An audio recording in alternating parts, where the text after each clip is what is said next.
You are looking at a live view of the Falcon 9 rocket on SpaceX Launch Pad 39A, preparing for liftoff in just about 10 minutes from now at 10 a.m. Eastern Time, 2 p.m. Universal Coordinated Time.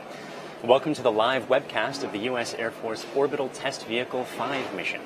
I'm Michael Hammersley, a materials engineer in our electronics group, and today SpaceX is launching the U.S. Air Force's X-37B orbital test vehicle from historic Launch Pad 39A at the Kennedy Space Center in Florida.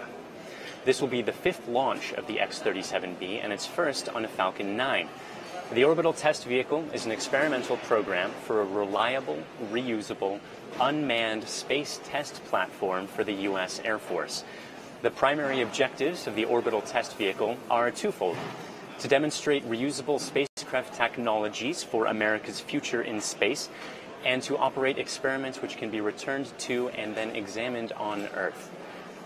For today's mission, we will also be attempting to land and recover the first stage. We'll continue to cover this secondary objective once primary mission coverage has concluded. The first stage will be landing back at Landing Zone 1, or LZ-1, and today's attempt will be in daylight, which should produce some pretty incredible footage. In the meantime, keep an eye on the countdown clock at the top right of your screen, and you can follow along with the major milestones using the timeline at the bottom of your screen.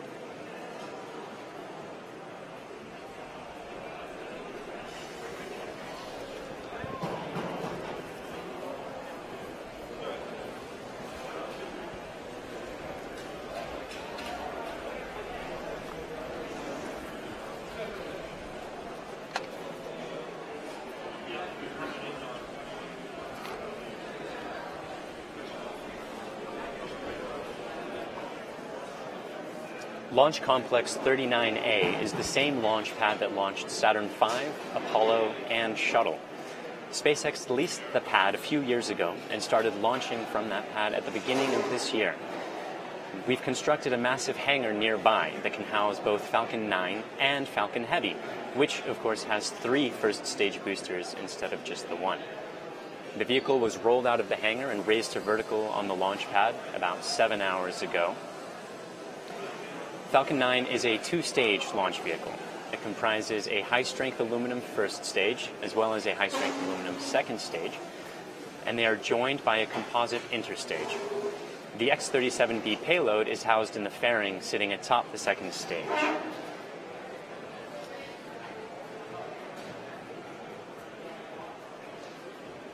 And here you can see some footage of the X-37B inside the fairing after it was encapsulated as it's being moved to mate to the top of the second stage. The X-37B is a little plane that is standing upright, a space plane that is standing upright inside of that fairing.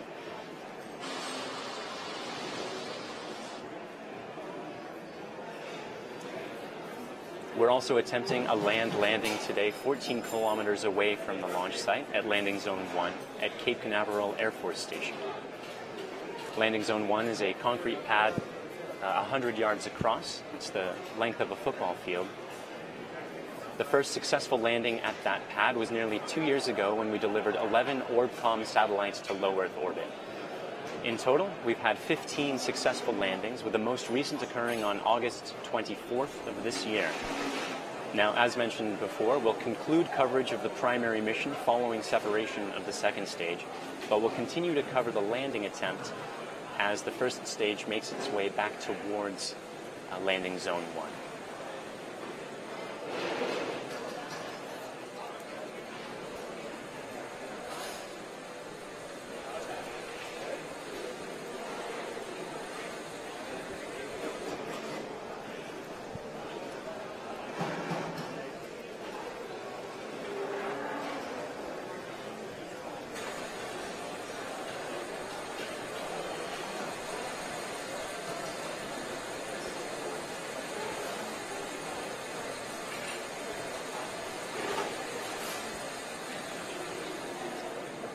Quick status update on Falcon 9. The launch director conducted a go, no-go poll at T-minus 78 minutes, and everything is proceeding smoothly.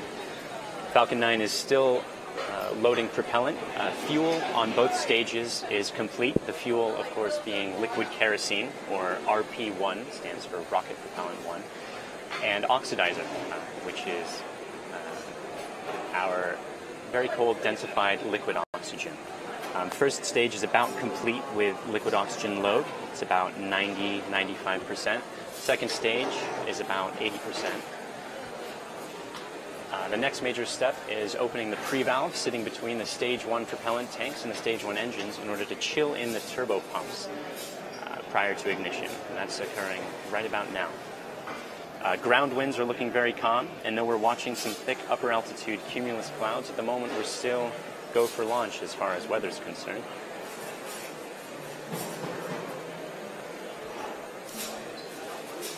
And now let's take a closer look at exactly what Falcon 9 is launching into orbit. We have ignition.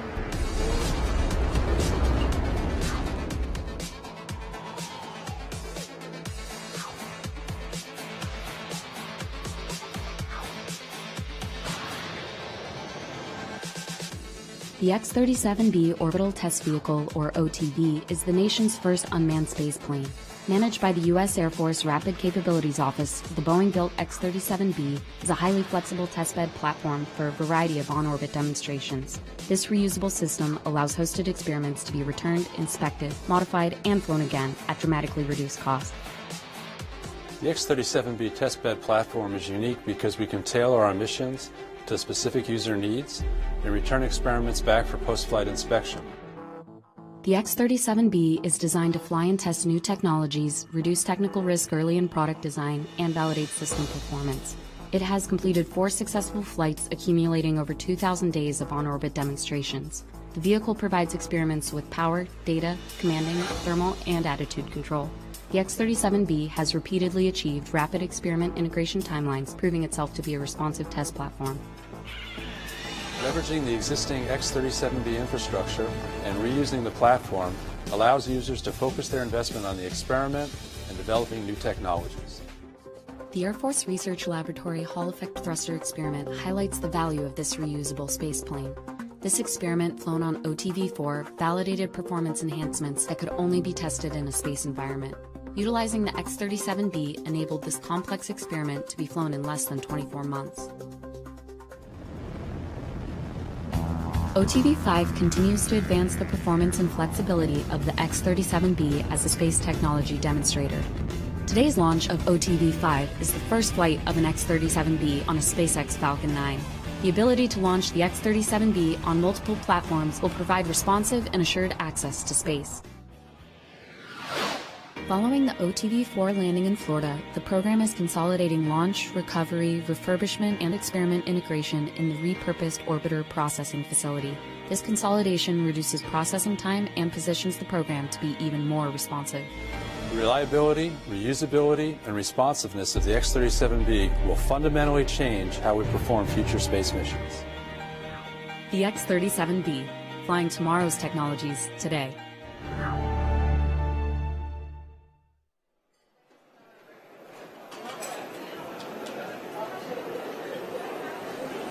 If we successfully land today, this will be SpaceX's 16th recovered stage. The next mission using a flight-proven booster will be the EchoStar 105 SES-11 mission, scheduled to launch no earlier than October. The booster for that mission originally flew the CRS-10 mission, which delivered supplies to the International Space Station in February of this year. Reliability is one of the most important, reusability, is one of the most important steps in bringing down launch costs and improving access to space in furtherance of SpaceX's ultimate mission of getting to Mars. Now, as with all our missions, landing the booster continues to be a secondary objective, and it's important to remember that our primary mission today is to get the X-37B into orbit around the Earth. Final status update. Fuel is now fully loaded. The spacecraft Falcon 9 is moving towards full internal power. It means it's running on its own batteries. Vehicle tanks are fully pressed up, currently working, no issues. Weather is go, range is go. Let's listen in to the last minutes of terminal count. Stage 2 helium return manifold secured. Stromberg lower has ended. Stromberg's at 88.3 degrees.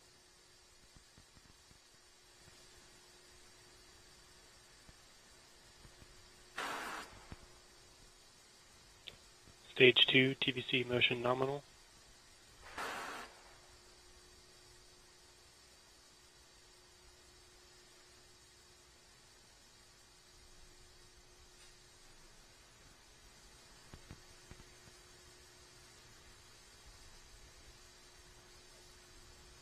Stage 2 lock secured. Falcon 9 is on internal power.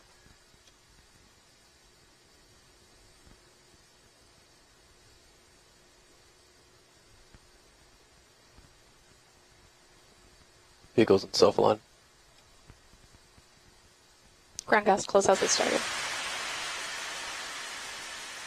Stage 1 and Stage 2 cryolium secured.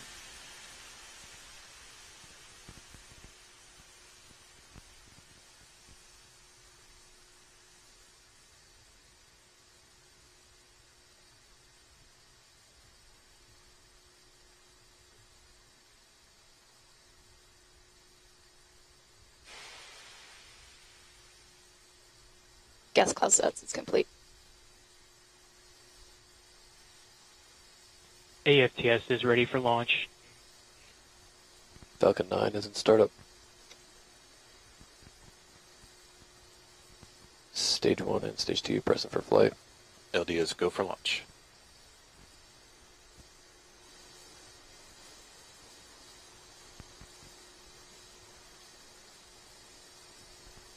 T-minus 30 seconds.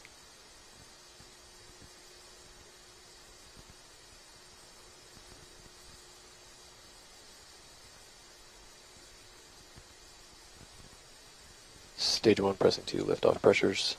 Falcon 9's configured T-minus for 15 flight. seconds. Stand by for terminal count.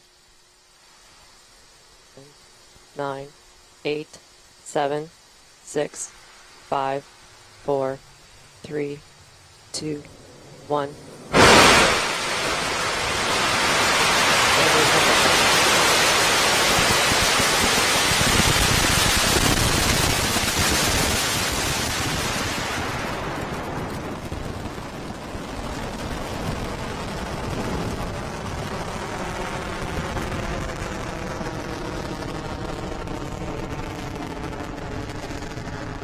Stage 1 propulsion is nominal.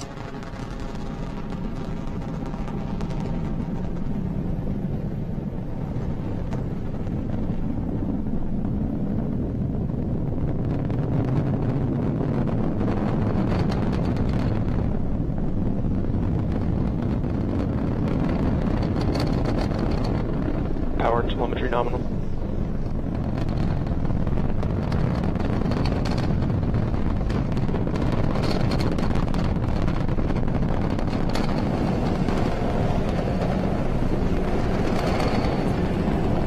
We've had successful liftoff of the Falcon 9. Look closely, we're about to move through supersonic. You may actually see the vapor cone that forms from the shockwave if we're lucky. Otherwise, we're coming up shortly on max Q, which is maximum aerodynamic pressure, the point at which Falcon 9 is pushing hardest against the atmosphere.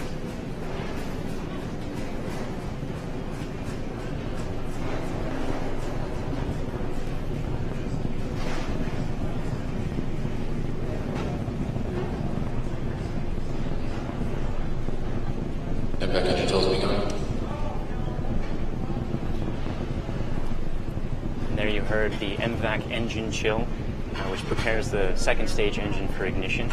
Main engine cutoff is coming up in about 40 seconds from now, shortly followed by both stage separation and then second engine start. We'll be concluding coverage of the primary mission at that point.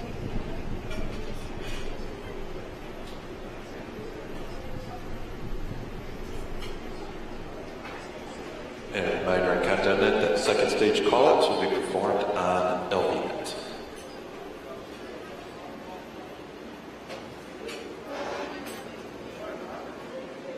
Watch for main engine cutoff coming up shortly. Miko. Stage separation. Stage separation confirmed.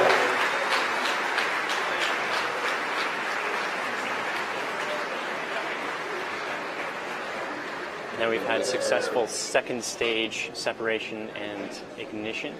Notice the vehicle is currently, or the first stage is currently doing a fast flip maneuver and a boost back burn. The fast flip is to get it headed back towards landing zone 1 as quickly as possible, and the boost back burn, or to get it in the right orientation to head back, and the boost back burn actually pushes it back towards landing zone 1. We've got 3 engines burning at the moment, though we're in the outer reaches of the atmosphere, so you can't actually see any visible flame, but you'll notice indications that the engines are on just above the first stage there in this shot.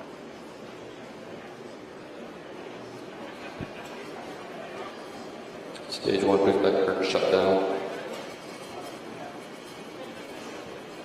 The boost back burn has now ended.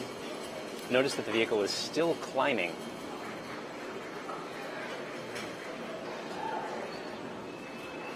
There you saw the grid fins just opened up. These grid fins are recently moved to being made out of titanium, which is a much higher temperature material than aluminum, and that's better able to stand the high temperatures of re-entry.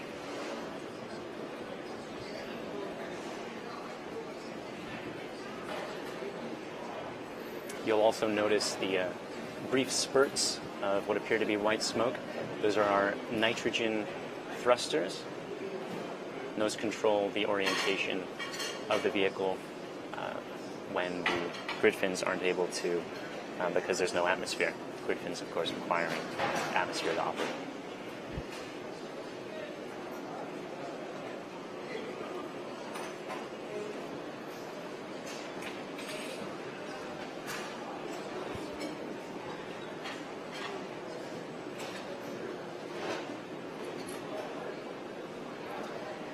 First stage continuing its parabolic arc, heading towards landing zone 1, starting to descend back towards Earth.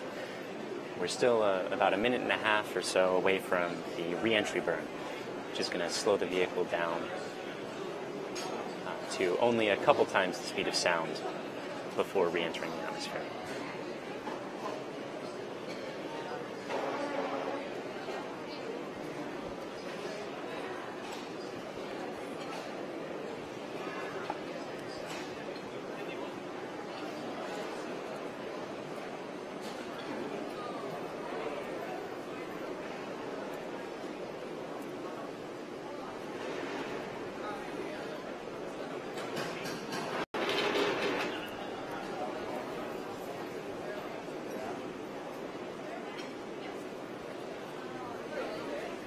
Re-entry burn coming up in about 1 minute.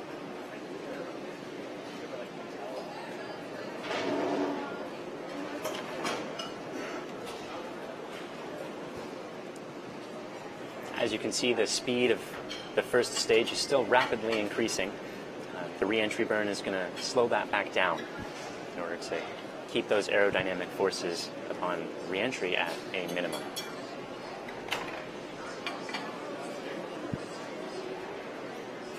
Those cold gas thrusters still adjusting the attitude of the first stage.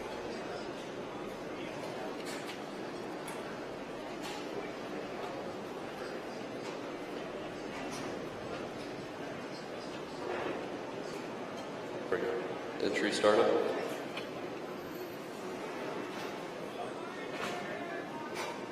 There's the re-entry burn.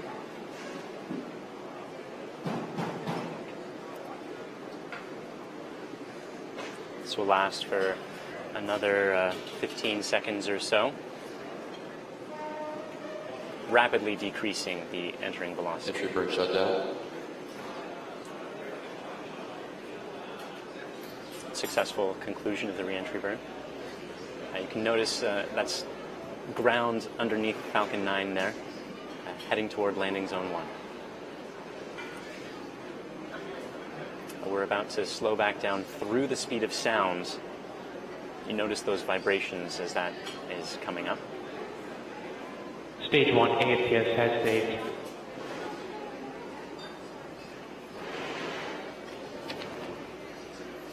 Stage 1 is transonic.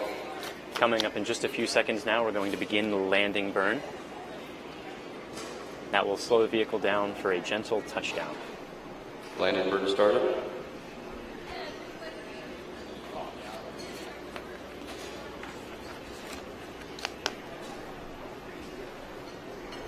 This is a single engine burn, which allows for more control. And there you can see it on the screen on your right there, descending through the clouds, headed towards the concrete pad.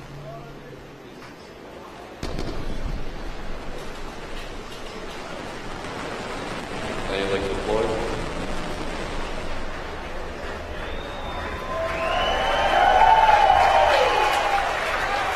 The Falcon has successfully landed. Landing operators, please move to procedure 11.100 for section 3.